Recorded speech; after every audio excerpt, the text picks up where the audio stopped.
Occasionally, when reading through the passages in my daily reading, I come to one of those verses or several verses that I want to see what someone else has to say about it so that will give me some insight. And today is one of those situations.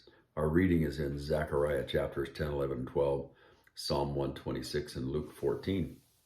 And the verses that I wanted to get a little extra help on are found in Luke 14, verses 34 and 35.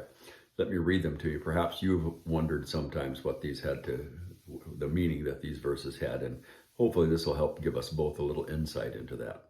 Salt is good, but if the salt has lost its flavor, how shall it be salted? It is neither fit for the land nor for the dunghill, but men throw it out. He who has ears to hear, let him hear.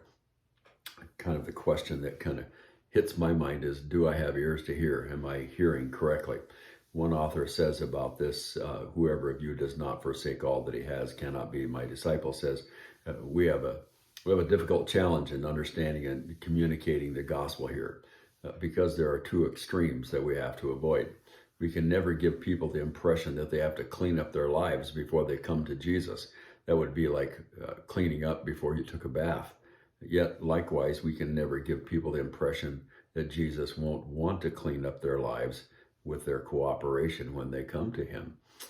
It's important, I think, for every potential disciple, those of the great multitudes that followed and heard Jesus, is important for them to consider the cost of being a disciple of Christ. Yet those who reject and resist God should count that cost as well. What possible good can come from opposing God? I guess that's kind of the question. It costs something to be a disciple of Christ. It costs even more to reject him. The Greeks had a phrase when it comes to this forsaking all that he has, I read. To say goodbye to, that's what it means. To forsake means to say goodbye to. And Jesus told us to say goodbye to everything that we have, entrusting everything to him. Given the demands of discipleship, we can't be lukewarm followers of Christ. When we come to this verse that says salt is good, but if the salt has lost its flavor, how shall it be seasoned? Salt loses its saltiness. When it does that, it's of no use. A professed believer who through corruption or assimilation loses distinctiveness, loses flavor, or the preservative value is of no use to a follower of Christ. It's neither fit for the land or the dunghill. That's what it says. Salt is only useful when it has the nature of salt. A Christian is only useful when he or she has the nature of Christ. Boy, that's just such important stuff for us to consider today. In a time when there seems to be I'm not even sure of the right word, a looseness, a slackness, a lack of strong commitment. Just look up, say this little prayer, whatever, without counting the cost of discipleship. It's really important. Makes me question, have I counted the cost? Am I willing to make that kind of commitment?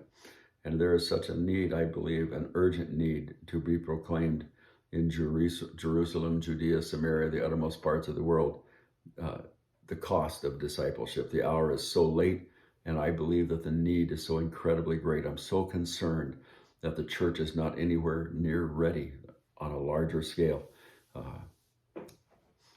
Each one of us doesn't have a great voice, a great hearing, a great audience, but that's not the criteria. The criteria is that we count the cost and make the decision to be a disciple ourselves so that we are walking in that. And again, we know that it isn't our good works that save us. It's by grace that we're saved through faith. But there is a cost. And essentially, as my good friend Gerard says, it will cost you everything. But the cost is, when you consider it versus the consequences, it's nothing. The consequences for not being a disciple are far greater than the cost of being a disciple. So pray the Lord will help us today to be salt, to be light where we are, so that the good news of the gospel will be shed abroad, so that we are uncompromising, so that the saltiness of our lives is being effective so that we are adding flavor and a preservative quality of our lives in the sphere of influence that God has given us. Amen. Well, may the Lord richly bless you today as you are continuing to be salt and light. Amen.